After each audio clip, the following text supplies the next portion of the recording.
नमस्कार, मैं दानिश अंसार और आप देख रहे हैं पीआरबी। वक्फ बोर्ड बिल को लेकर क्या कुछ नया अपडेट है, उस अपडेट के साथ आपके सामने हाजिर है। 16 तारीख वो आखिरी तारीख थी जब जेपीसी को ईमेल कर अपनी राय सौंपनी थी, जो वक्फ बोर्ड को लेकर के थी। तमाम राय सौंप दी गई और India Muslim personal law board की तरफ से यह दावा किया गया कि 6 करोड़ से ज्यादा राय जो है जेपीसी को सौंप दी गई। मीडिया ने किस तरीके से इसमें भी हिंदू मुसलमान मुसलमान करने का काम किया और आपने देखा कि हिंदू क्यूआर कोड भी लॉन्च हो गया।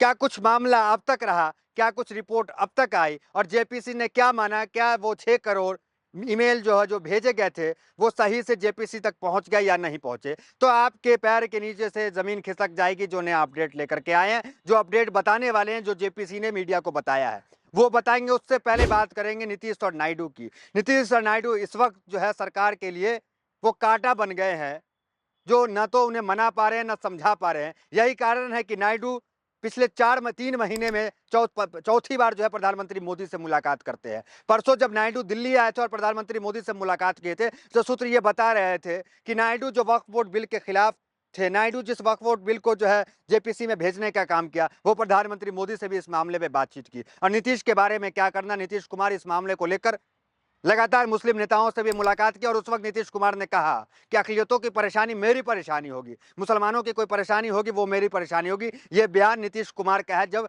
मुस्लिम नेताओं ने वक्फ बोर्ड के मामले में नीतीश कुमार से बातचीत की। नया अपडेट क्या है, क्या कह दिया है टीडीपी के नेता ने, क्या बिहार के से जेडीयू ने कह दिया है जो दिल्ली जो है परेशान हो गई है। क्यों खबरें चल रही हैं कि नीतीश और नायडू जो है पलटी मारने वाले हैं। क्या कुछ अपडेट है, क्या कुछ ब्रेकिंग चल रहा है, वो आर्टिकल आप पहले देख लीजिए, विस्तार से बात करेंगे। और जेपीसी जो मीडिया के सामने रिपोर्ट दी है उसको देखकर आप चौंक जाएंगे कि किस तरीके से मुसलमानों के साथ, किस तरह मुसलमानों को जो है वो अंधेरे में रख करके बिल जो है पास करने की पूरी तैयारी चल रही है। पहले देखिए हेडलाइंस। पीएम मोदी को झटका देगी नीतीश कुमार की पार्टी, जाने वक्फ बोर्ड के मामलों को क्या कह रही है। मतलब क्या आर्टिकल चल रहा है, झटका देंगे। वक्फ बोर्ड संशोधन विधेयक पर बोली कांग्रेस, नीतीश नायडू चिराग क्लियर करे स्टैंड। तो कांग्रेस जो है वो भी सामने आ गई है, आरजेडी सामने आ गई है और चिराग पासवान जिसे मुसलमान वोट करता है, नीतीश कुमार जिसे मुसलमान वोट करता है, उसे स्टैंड क्लियर करने को कह दिया है। तीसरा देखिए, नीतीश का सरकार का बड़ा फैसला, वक्फ बोर्ड की जमीन पर बनाएगी 21 मदरसे। एक तरफ बीजेपी राइट की तरफ चलती है तो जेडीयू लेफ्ट की तरफ चल रही है। एक तरफ बीजेपी वक्फ संशोधन बिल पर जो है वो कानून लाने की तैयारी में है, जेपीसी में मामला अभी अटका हुआ है। दूसरी तरफ मुख्यमंत्री नीतीश कुमार क्या करते हैं, मुख्यमंत्री नीतीश कुमार वक्फ बोर्ड की जमीन पर 21 मदरसे बनाने की बात करते हैं। कितना भिन्न है, सोचिए कितने अलग अलग मामला है। अब देखिए, सिर्फ ये मामला नहीं, जातिगत जनगणना देश में और वक्फ बोर्ड का बिल, ये ऐसे बिल है जो जो बीजेपी के, जो प्रधानमंत्री मोदी के गले में का वो कांटा बन गई है, जिसे ना उगल पा रहे ना निगल पा रहे हैं। जातिगत जनगणना को लेकर भी, जनगणना को लेकर तैयारी चल रही है। जनगणना जल्द शुरू हो जाएगी, प्रधानमंत्री मोदी शुरू कर देंगे, लेकिन उस गणना में जाति का कॉलम होगा या नहीं होगा कोई स्पष्टीकरण नहीं आया है। लेकिन जो सहयोगी है नीतीश और नायडू, वो लगातार इस चीज की मांग कर रहे हैं। अब देखिए टीडीपी ने इस मामले पे क्या कह दिया है, उनका बयान देखिए। एनडीए में टकराव, टीडीपी नेता ने वक्फ बिल की इन 40 धाराओं को बताया मुसलमानों के लिए खतरनाक। टीडीपी, चंद्रबाबू नायडू की पार्टी टीडीपी का बयान है कि ये 40 संशोधन जिसको लेकर समस्याएं थी कि वक्फ बोर्ड के अंदर हिंदू पक्ष क्या करेगा, डीएम क्या करेगा, मामला तो मुसलमानों का है, तो इसको लेकर के भी समस्याएं थी। और सबसे बड़ी बात, क्या वक्फ बोर्ड ने माना है, all India Muslim personal law board ने कहा कि 6 करोड़ से ज्यादा ईमेल आईडी सौंप दिए गए, लेकिन वह जो जेपीसी है उन्होंने एक रिपोर्ट जारी की। क्या रिपोर्ट है, आप एक बार उसको देख लीजिए कि मात्र जो है 84 लाख ईमेल आईडी जेपीसी को पहुंचा। देखिए पढ़िए, वक्फ संशोधन विधेयक पर जेपीसी को ईमेल के जरिए मिले 84 लाख मेल। अब सोचिए, सिर्फ 84 लाख सुझाव गए, जबकि all India Muslim personal law board का दावा है कि 6 करोड़ से ज्यादा मेल गए। तो जो 5 करोड़ मेल थे, 5 करोड़ से ज्यादा मेल, उसे जमीन निकल गई या आसमान खा गया, या किसी संयोग प्रयोग के तहत जो है उसे जमीन में जमींदोज कर दिया गया। मामला क्या है, किरण रिजिजू ट्वीट करते हैं, एक कहीं से धर्मगुरु पकड़ लिए और उन्होंने तारीफ कर दी कि बिल बहुत अच्छा है, मलाईदार है मुसलमानों के लिए, और वो कह रहे हैं देखिए ये समझदार मुसलमान है। लेकिन वो 6 करोड़ मुसलमान की बातों का कोई वैल्यू जो है नहीं दिया जा रहा है। तो ये तमाम चीज़ें, मामला अभी चल रहे हैं। और देखिए, एक सर्वे जो है गोदी मीडिया ने किया है। हम सबको पता है कि हम लोग वक्फ बोर्ड बिल के खिलाफ, मुसलमान जो है वो राय रख रहा है। लेकिन सर्वे क्या कह रहा है, सीएनबीसी इतना बड़ा मीडिया हाउस है, उसने सर्वे किया कि 91% लोग प्रधानमंत्री मोदी के इस बिल के साथ है। सोचिए, 6 करोड़ ने ईमेल भेजा, तो ये सर्वे में वो कौन लोग थे 91%? कह रहे 91% मुसलमान जो है वक्फ बोर्ड संशोधन बिल उसके साथ है, समर्थन में है। उनका कहना है कि बिल पास कर दो। लेकिन मुसलमानों की स्थिति कुछ और है, मुसलमान कह रहा है कि बिल का विरोध कर दो। इतना ही नहीं हुआ है, किरण रिजिजू का वो ट्वीट भी आप देखिए, मौलाना की एक वीडियो को ट्वीट कर रहे हैं, कह रहे हैं कि ये समझदार मुसलमान है। तो फिर क्या वो बाकी के जो 20 करोड़ मुसलमान हैं वो समझदार नहीं है?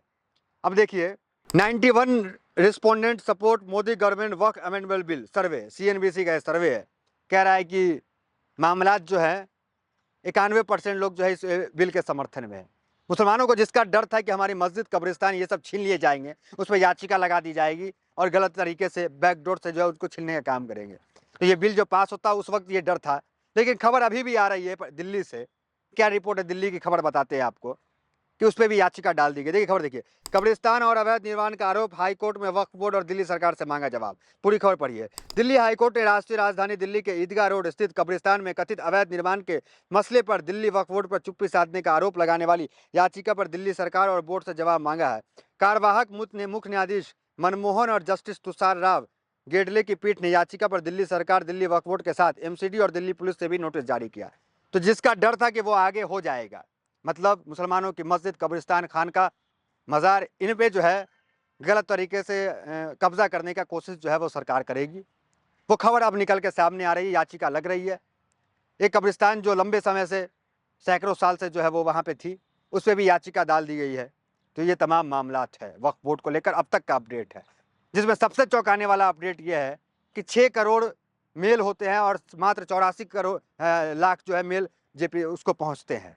और दूसरा, प्रधानमंत्री मोदी के लिए, बीजेपी के लिए बुरी खबर है, क्योंकि जेडीयू और टीडीपी दो मुद्दा, एक वक्फ बोर्ड, दूसरा जातिगत जनगणना, इस मामले को लेकर मुखर है।